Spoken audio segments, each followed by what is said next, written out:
Hi there.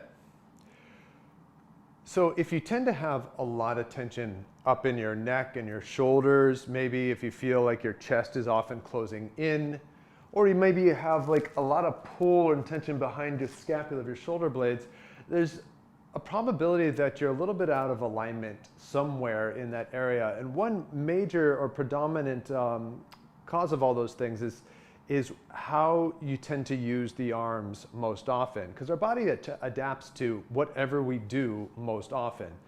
And unfortunately, most of the actions that we tend to do with our arms in our modern day life tend to be in this sort of internally rotated position. And I always like to talk about like this kind of thing. What is this? This is keyboarding on the computer. It also tends to be forks and knives and eating. It's reading a book, it's driving a car. We're in this internally rotated position of the shoulder and pronated position of the forearm, which eventually ends up putting the muscles up here in a position where these muscles, the trapezius and your neck muscles, they all kind of can grip more, and you'll get less action through the deeper muscles of your back, like your latissimus muscles, and even the ability to open up the chest muscles. So we end up in this sort of hunched over, internally rotated position a lot.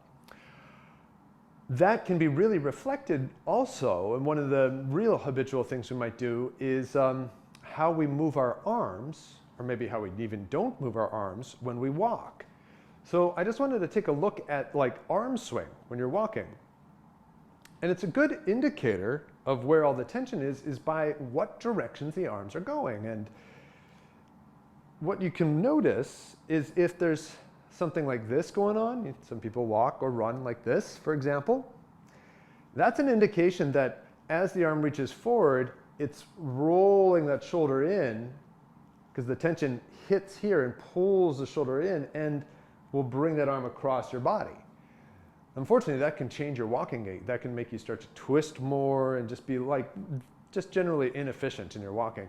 Another one is maybe the arms go out wide each time they swing back. So when you're swinging, they're going out this way, which will then also tend to bring it in front of you again. So what would we like to do is start to modify that, bring your shoulder into a more neutral alignment by letting the swing of the arm be really straight forward and back as best as you can get it. I'm trying to see if mine is straight forward and back. And as you swing this arm, one thing you can watch for in your body is this pit of the elbow, like the crease of your elbow here. It's a good determining marker of where that upper arm bone is rotated to. So if you get your bicep and the pit of the elbow to point straight forward, you know you're in a better, more neutral position of the arm, and that will help you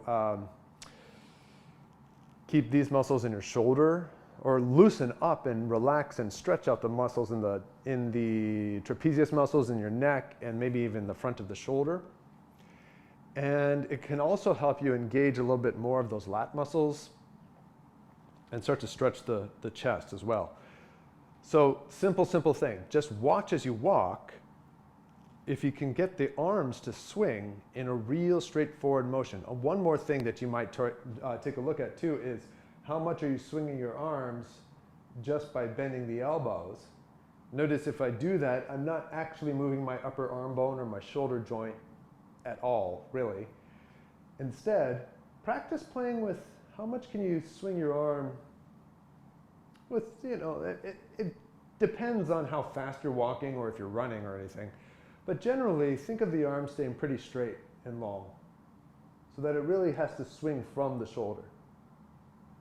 So those are little things to play with as you just walk around throughout the day, and it will help start to open up the habitual internal rotation and that all the tension that builds up around the neck and shoulder area from there. Okay, have fun with that and keep on moving.